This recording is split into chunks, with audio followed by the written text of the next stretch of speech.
sekarang ni adik kat sekolah ke dengan cikgu? Di sekolah lah. Oh, ya. Sakit orang. Nanti lah. PM mula ikut saya pergi sekolah boleh ambil. Okey. Okey, kita sambung Semaring kita belajar bab hukum Pascal. Prinsip Pascal. Hari ini kita sambung pada satu prinsip lagi, prinsip Archimedes. Prinsip Archimedes.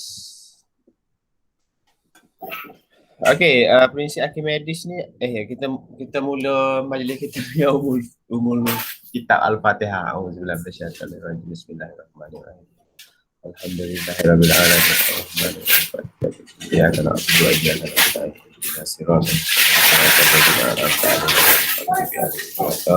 Amin. Abang ajak adik main dulu. Boleh? Okey. Sambung subtopik 2.5 prinsip Archimedes. Archimedes ni sama macam Pascal juga, dia adalah seorang saintis fizik yang buat penyelidikan dalam bidang daya apungan. Okey, daya apungan. Kalau kita tengok objek, ada setengah objek yang boleh terapung di atas air, boleh terapung di atas udara, boleh terapung di atas medium-medium lain, tak? Tapi ada setengah tu dia tak boleh terapung. Contohnya sekeping logam.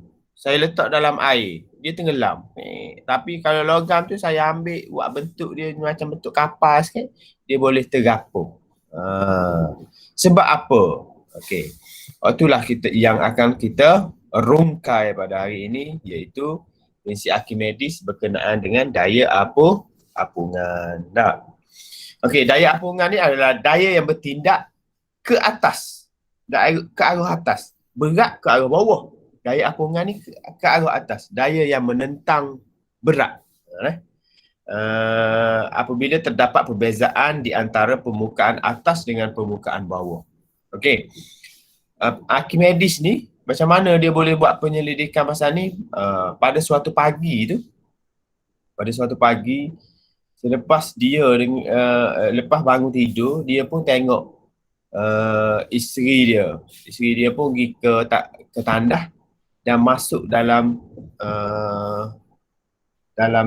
tak mandi. Tak mandi tu ada air. Isteri dia pun masuk dalam tak mandi. Dia perhati bila isteri dia masuk tu ada air yang melimpah keluar. Okey? Jadi dia terfikir sebab apa air tu melimpah, dan mesti ada sebab, mesti ada kaitan dengan sesuatu. Maka dia buat penyelidikan gini lama-lama, maka dia buat satu rumusan bahawasanya berat isteri dia di udara tinggi. Bila dia masuk dalam air tu, berat dia jadi semakin berkurang. Katakan mula-mula berat dia 500 Newton. Bila dia masuk dalam air tu, berat dia tak jadi 500 Newton dah, dia jadi 450 contoh dia. Jadi 450. Jadi ke mana berkurangnya berat tu? Daripada 500 jadi 450. Okey, bila dia buat penyelidikan tu, rupanya berat yang berkurang tu adalah sama dengan berat air yang melimpah keluar tu, ataupun berat air yang tersesar kita panggil. Okey? Gitu. Tu kita panggil daya apungan. Okey. Macam mana boleh terjadinya daya apungan ni? Okey.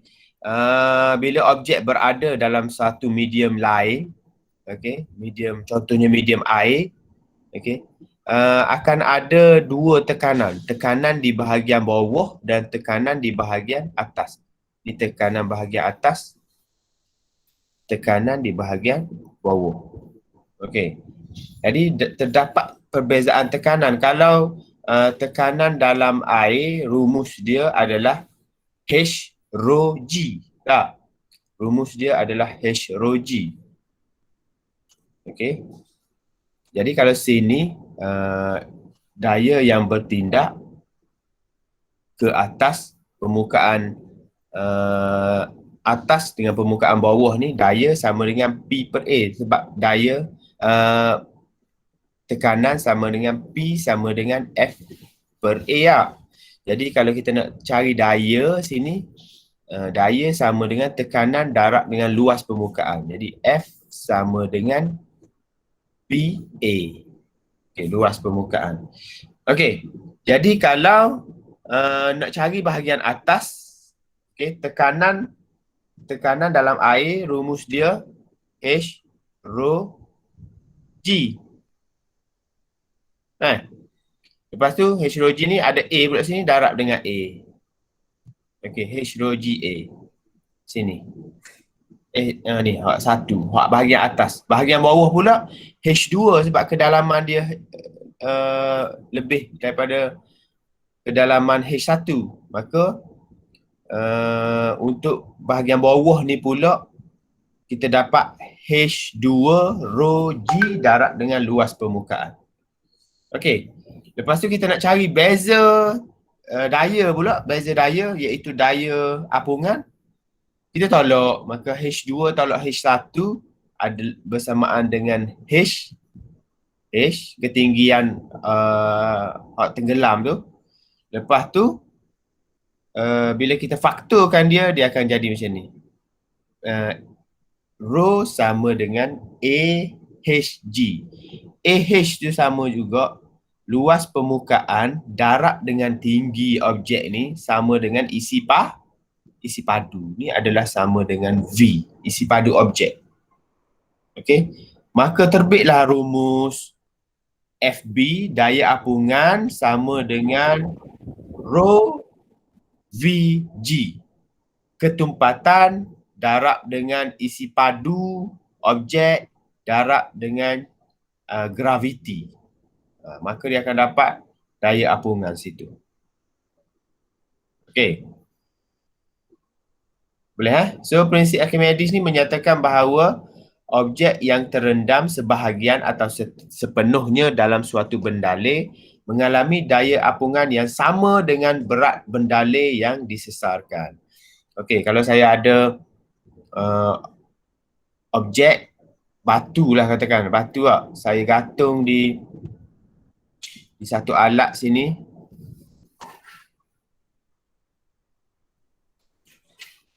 Siapa tahu alat ni alat apa? Ni. Neraca spring. Neraca spring nama dia. Katakan neraca spring ni dia baca 45 Newton. Dia baca bacaan batu ni.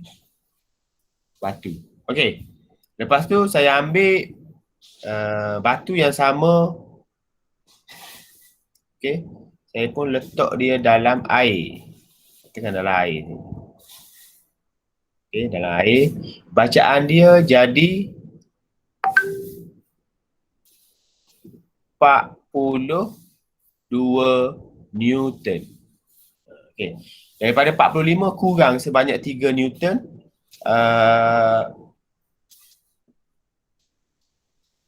Disebabkan oleh ada daya yang bertindak. Daya apungan nama dia.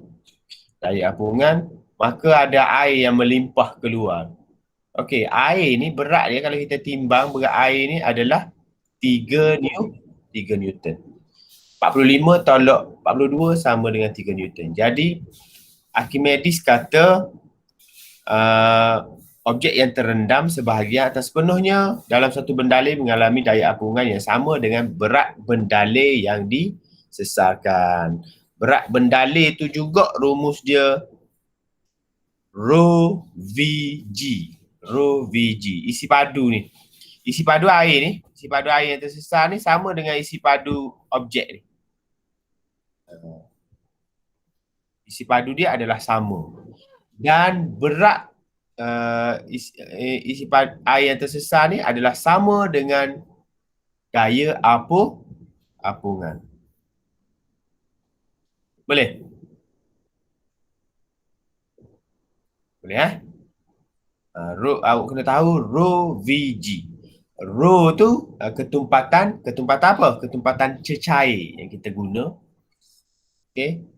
V adalah isi padu air yang tersesar ataupun isi padu sebahagian objek yang terendam. G adalah pecutan graviti.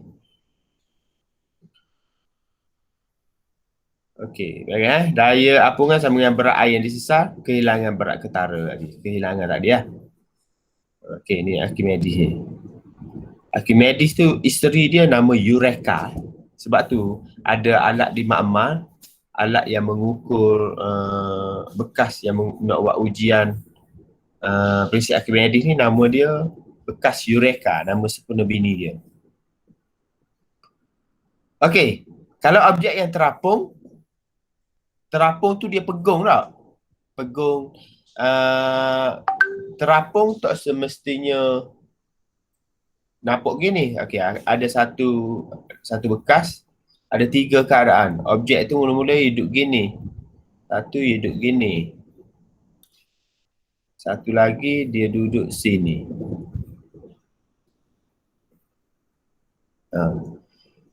Saya ada 3 objek A, B, C. Objek mana kategori dia terapung?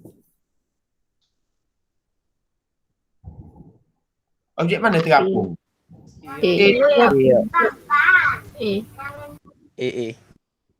A. Lagi? Jawapan lain tak ada? 3.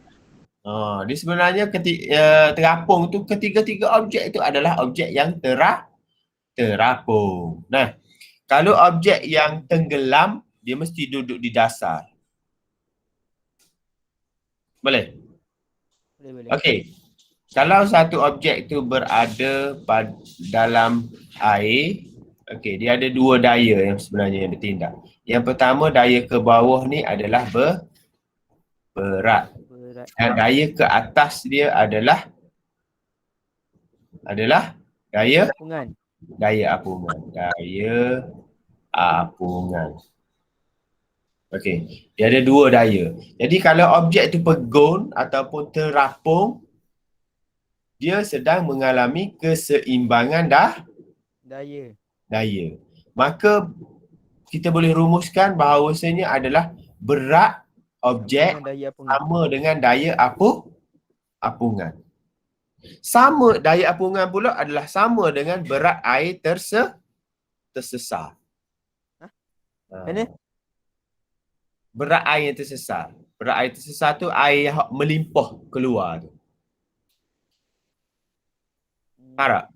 Kalau saya ada bekas gini. Saya isi penuh air. Lepas tu saya masuk objek dah ni. Bila masuk objek ni akan ada air yang melimpah. Okey, melimpah tu daya apungan Archimedes kata daya apungan sama dengan berat air tersesar.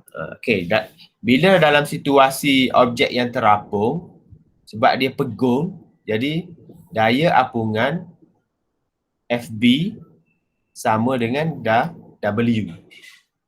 Jadi sini FB daya apungan sama dengan W, sama juga dengan daya apungan ni adalah berat air tersesar, sama juga dengan berat air tersesar.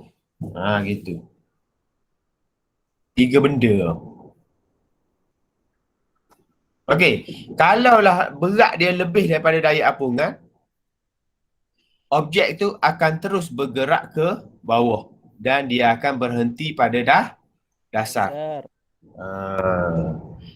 Masa tu daya apungan sama berat lebih besar daripada daya apungan.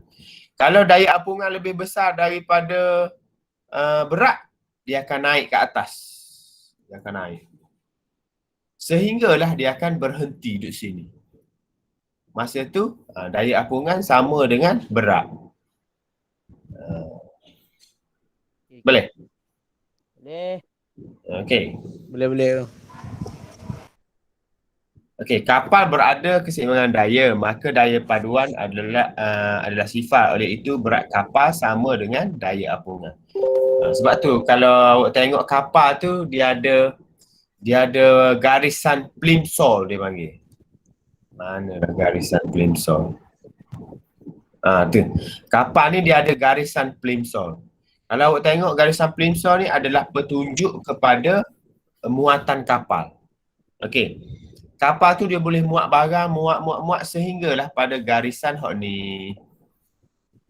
Okey.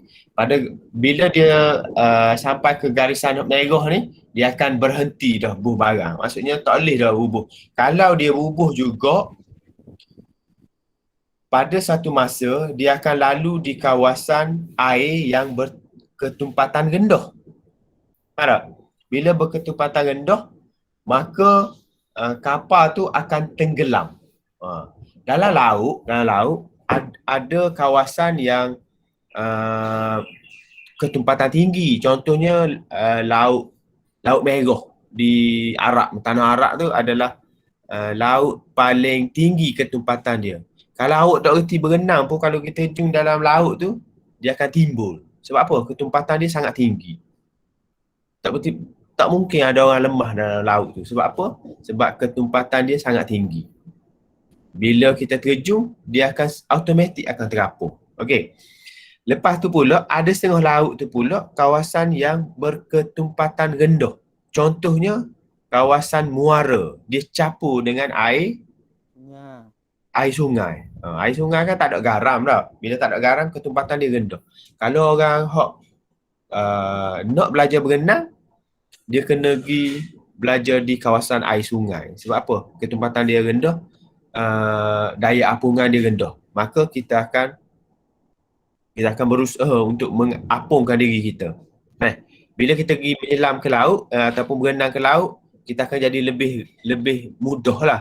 Sebab di sungai kita tenggelam. Bila pergi di laut, kita akan timbul sebab ada garam bawah tu. Bila kita timbul, mudahlah kita berenang. Sebab tu kalau nak belajar berenang di kawasan air sungai. Jadi untuk mengelakkan daripada kapal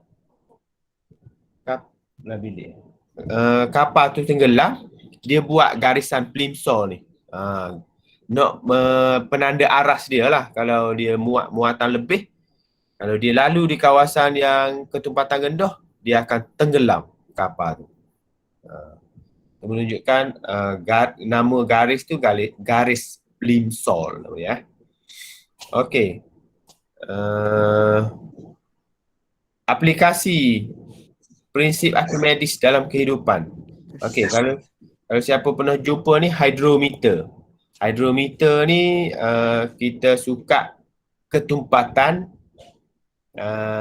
banyak digunakan oleh orang yang jual getah. Jual getah lah. Jual getah. Kadang-kadang penoreh getah ni dia pandai. Dia capur susu getah tu dengan air. Jadi nampak banyak. Jadi orang nak beli ni pun dia kena cerdik lah. Kalau dia tak tahu ke benda, dia beli dia timbang dia, dia akan rugi. Sebab penoreh getah tu capur air. Nak menunjukkan air susu getah tu adalah original, dia pun guna satu alat nama dia hydrometer. Dia letak dalam susu getah tu, dia akan terapung. Kalau bacaan dia menepati standard piawaian, contohnya 1.1 lah. Okey, dia akan timbul 1.1 lah. Kalau dicampur air, dia akan jadi lebih kurang tumpat, benda ni akan lebih tenggelam. Dia akan jadi 0.9. Dia kata, nipu ni, ada campuran benda lain ni. Gitu. Okey. Hydrometer ni juga digunakan di kilang pembuatan susu. Nak memastikan susu tu standard dia, kepekatan dia standard, dia guna hydrometer juga nak sukat. Okey, susu ni sebenarnya kalau terlebih pekat, apa akan jadi? Kalau awak buat susu adik, contohnya awak ada adik tau. Ada adik mendapkan tolong buat susu ke adik tu. Awak pergi, ambil botol dia, bubuh 10 sudu. Apa akan jadi pada adik awak yang minum susu tu? Apa akan jadi? Dia akan jadi sembelit. Dia akan jadi sembelit. Sebab tu kita di botol susu tu dia akan tulis berapa sukatan. 1 ounce bersamaan dengan 1 sudu air. 1 sudu susu contohnya. Tak? Tu nak menunjukkan kepekatan hot normal yang diterima dalam tubuh kita. Jadi digunakan oleh kilang susu juga untuk menguji kecairan susu. Lagi dalam kapal selam juga guna konsep prinsip Archimedes, iaitu dia ada tangki balas. Kalau dia nak timbul permukaan air, dia akan buang air dalam tangki balas. Dia buang, jadi banyak udara dalam tangki balas tu, maka daya apungan dia lebih tinggi, dia akan boleh timbul di kawasan permukaan air. Nah, kalau dia nak menyelam, dia pun isi mula air. Isi mula air dalam tangki balas tu, kapal tu jadi semakin berat dan dia akan boleh menyelam. Prinsip kerja tangki balas di dalam kapal selam adalah mirip kepada prinsip kerja penyelam Cartesian. Penyelam Cartesian tu macam mana? Sini saya ada eksperimen. Boleh buat di rumah .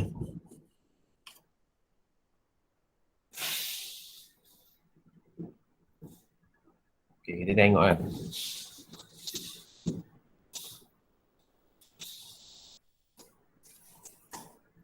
Slow pula internet.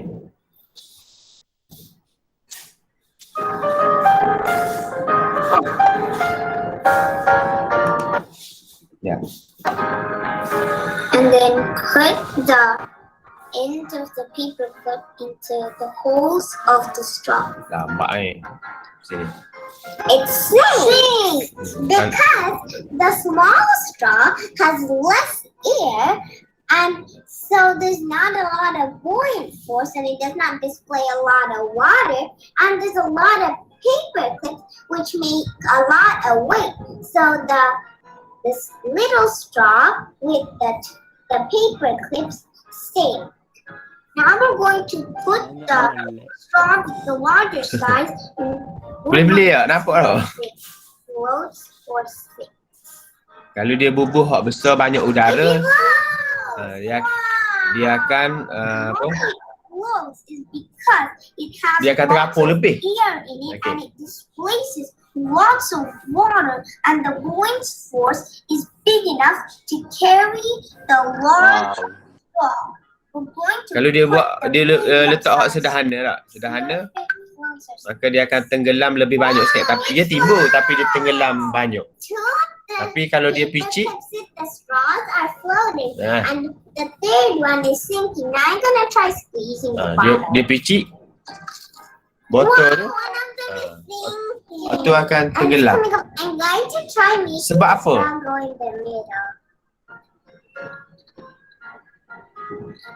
It's almost in the middle. Dia guna dia setegak lagi. Dia guna setegak dengan klik kertas. Dua tu lah.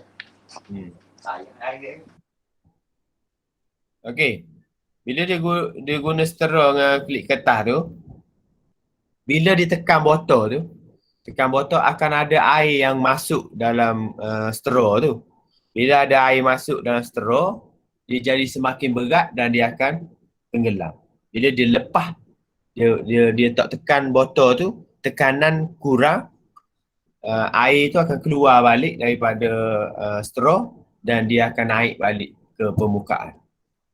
Dia macam kapal selam tadi lah. Dia nak tenggelam, dia masuk air. Dia nak timbul, dia buang air.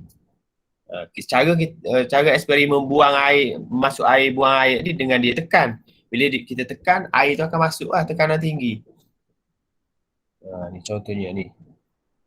Prinsip kerja tangki balas menggunakan penyelam Cartesian.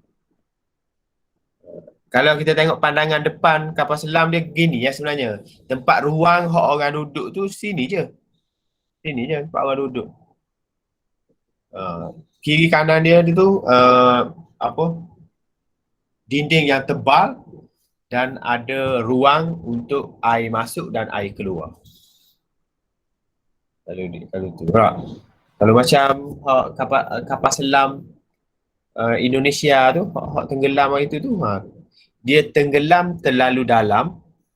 Dia menyelam terlalu dalam ke dalam laut, tekanan sangat tinggi, jadi menyebabkan kapal selam dia tu rosak. Semua anak kapal mati hari tu. Memang nyaya lah. Okay. Lagi, balon udara panas di udara pun ada juga. Dia isi udara yang berketumpatan rendah dalam balon tu, jadi besar balon tu. Jadi ketumpatan dia semakin rendah, maka daya apungan dia bertambah. Bila dia bertambah, dia akan naik. Okay. Sebab tu orang main balon panas. Orang main balon panas ni waktu sejuk ke waktu panas? Waktu sejuk. Panas. Sejuk. Sejuk panas. Sejuk. Sejuk. Orang main waktu malam ke main waktu siang hari? Panas terik je. Siang. Cik boleh. Tahu dah aku. Malam. Biasa dia main waktu pagi ataupun waktu malam. Sebab apa? Bila waktu pagi atau malam ni, kawasan luar ni udara sejuk lah. Udara sejuk kan dia tumpat. Okay? Kecepatan tinggi. Lepas tu udara dalam balon ni dia panas. Rendah. Ada pemanas ni, dia panas jadi tekanan ketumpatan dia rendah. Jadi sini tinggi, hak dalam ni rendah, maka dia akan menghasilkan satu daya apungan yang sangat besar, menyebabkan balon udara tu naik ke atas. 2 tahun lepas keluar tu soalan ni, nak buat balon udara. Dia tanya dari segi udara dalam balon. Kalau udara dalam balon biasa guna udara apa? Helium. Helium tu udara dia adalah udara berketumpatan Rendah. Lepas tu balon ni dia berbuat daripada bahan apa? Siapa tahu? Getah. Kalau getah kita panas. Lah bos. Bocor lah. Kertas. Getah. Biasa kita buat daripada nylon. Nylon. Betul bah. Nylon tu dia tak bocor, dia tahan panas, dia ketumpatan dia rendah, jadi dia boleh terbang. Okeylah. Gitu contoh. Daya apungan sama dengan berat benda yang disesatkan. Okey, kita tengok contoh soalan ni. Soalan dalam buku teks ni ada dah jawapan, tapi jangan tengok jawapan dulu. Kita tengok soalan ni. Okey, rajah 2.41 menunjukkan garis L. Garis L, ada garis ni. Okey. Sebuah bot, isi padu bot di bawah garis tersebut adalah 2.8. Jadi isi padu ni, isi padu sini ni bersamaan dengan 2.8 meter padu. Jisim bot 600 kg. Berapakah berat muatan maksimum yang boleh dibawa oleh bot itu? Okey. Jadi garis L ni adalah maksimum dia. Kalau lebih daripada garis L tu, kemungkinan bot tu akan tenggelam. Jadi dia nak isi barang mesti kena sampai ke garis L. Sebelum tu kita kena cari dulu daya apungan. Kalau objek yang terapung, daya apungan sama dengan berat objek. Daya apungan sama dengan berat objek. Rumus bagi daya apungan FB sama dengan rho GB. Rho GB. Okey. Jadi rho tu adalah ketumpatan air 1000.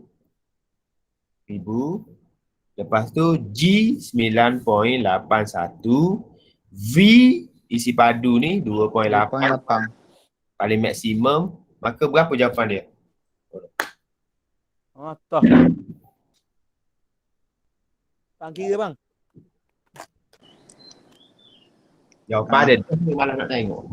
9.81 darab dengan 2.8 darab dengan 1000. Maka kita akan dapat berapa tu? 27.468. 27 poin? Mana ada? 27.468. 7.468 Newton. Newton. Waktu muatan dia, berat dia. Okey. Jadi book tu saja 600 kilo dah. 600 kilo, 600 kg jisim. Kalau kita nak cari berat, W sama dengan 600 darab dengan 9.81. W sama dengan mg. Betul tak? So book tu dah 600 darab dengan 9.81. 5886. 5886 Newton. Jadi Tolak berapa? Berapa kita tu? Kita kena tahu. Tolak. Tolak. Jadi 27468 tolak dengan 58. So kita boleh muat dia adalah 21,582 Newton. Kita boleh. Ni, so jawapan dia ni Lah, ni ke. 1582. Okey, kalau nak ubah pada kg, berapa kg tu? W sama dengan mg. Kita nak ubah pada kg, M sama dengan W per dengan G. W dia, berat dia adalah ni 21,582 bahagi dengan 9.81. Berapa? Bahagi dengan 2200. Okey, so kita boleh muat sebanyak 2,200 kg Kilogram. penumpang. 2,200 kg penumpang. Lebih kurang 20 orang lah.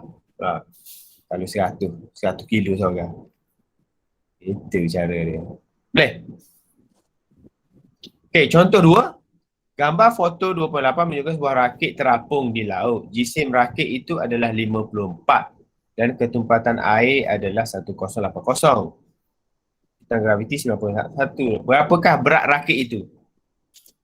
Berat W sama dengan mg, tak? So 54 darab dengan 9.81 saja. So 54 529.74. sama 529.74 74. Newton. Itu berat rakit kan. Bandingkan berat rakit dengan berat air laut yang disesarkan. Air laut disesatkan. Bandingkan, mana lebih? Air laut. Mana ada lebih, samalah sebab dia terapung.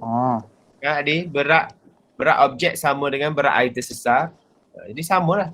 So bila sama, dia suruh hitungkan isi padu. So kita kena samakan dengan rho G V. Dia nak V ni, isi padu.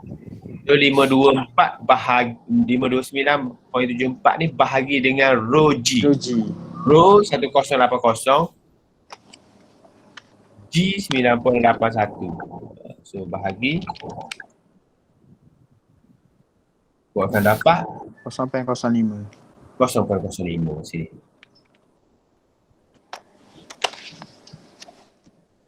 Boleh? Boleh. Kita tengah tengok soalan ni pula.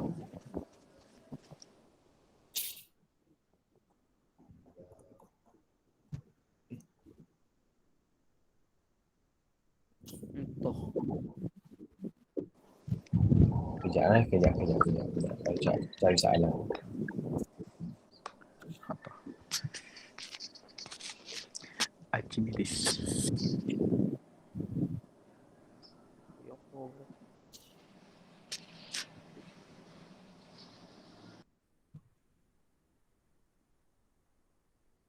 Mudah. Okey, nombor 16. Soalan nombor 16, dia kata rajah menunjukkan daya yang bertindak pada belon panas terapung pegung. Terapung pegung. Ada maksud tu. Apa maksud dia? Sama. Timbangan daya. Berat adalah sama dengan daya apa? Apungan. Nampak?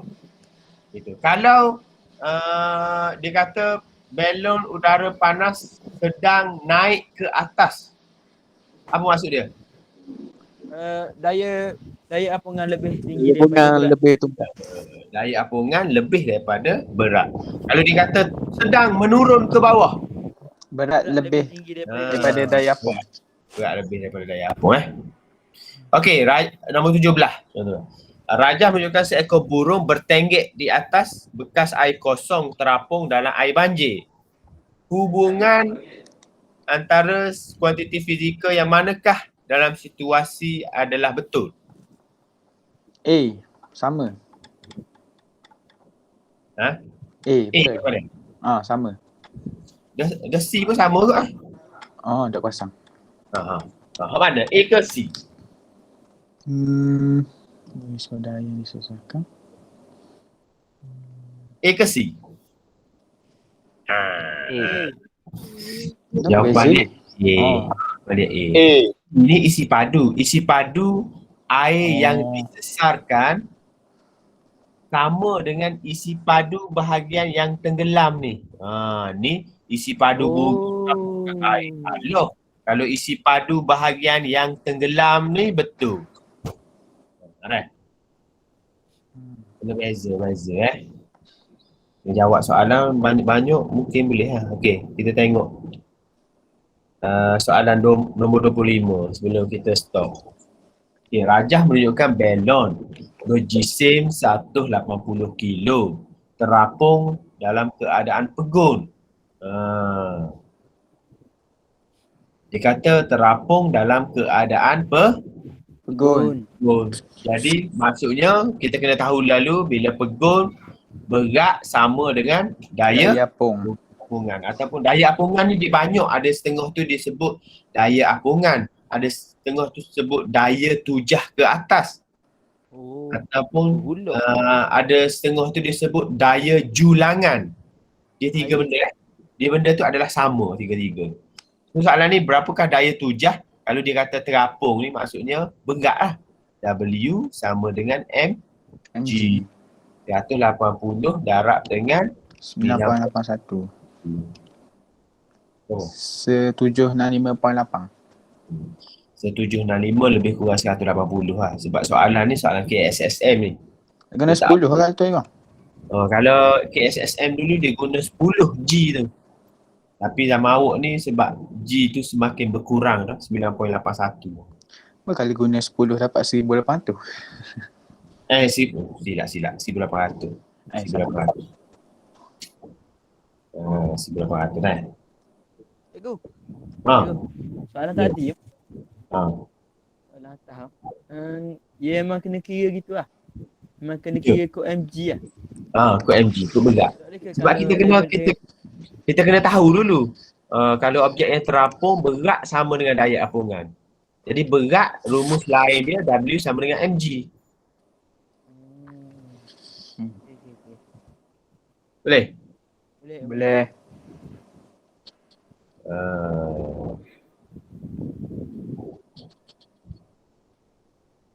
Okay, so soalan seterusnya dalam buku ni ya. Kemarin dah ada pun. Sabi buat dah. Sabi ada? Sabi emak sabi. Tapi emak pun dah jaga. Bahasa dia cikgu. Awal-awal je. Awak? Dia berjaya SPL nanti cikgu, insya-Allah. Amin. Kawan tahun ni ngelah nak guna SPM. Okey, saya ingat hari-hari ni 19 hari bulan 5, siapa pergi kata ego dia bukan. Mapu. Okey, baik. Boleh buat muka surat 81 boleh?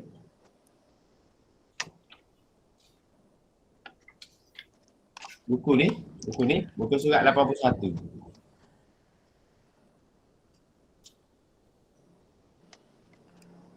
Aduh. Bagi cikgu. Muka surat 81.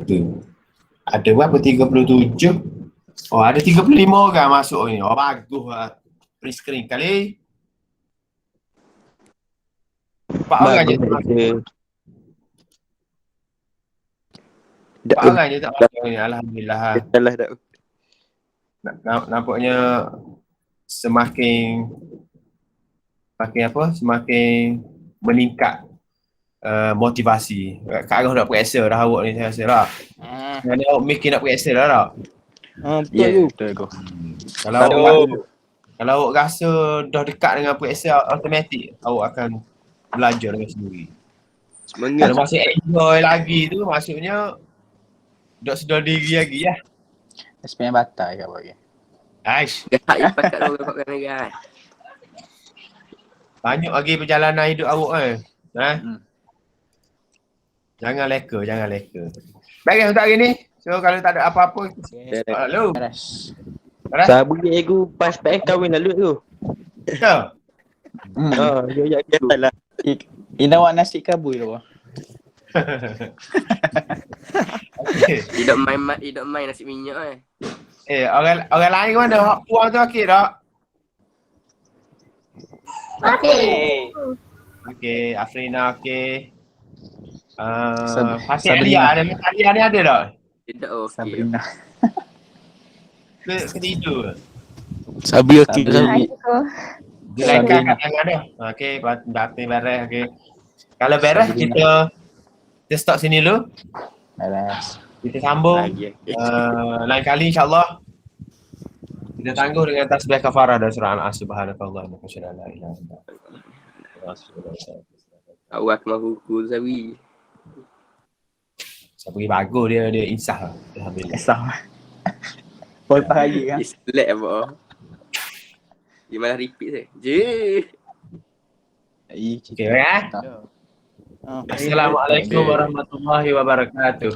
Waalaikumsalam. Terima kasih, cikgu.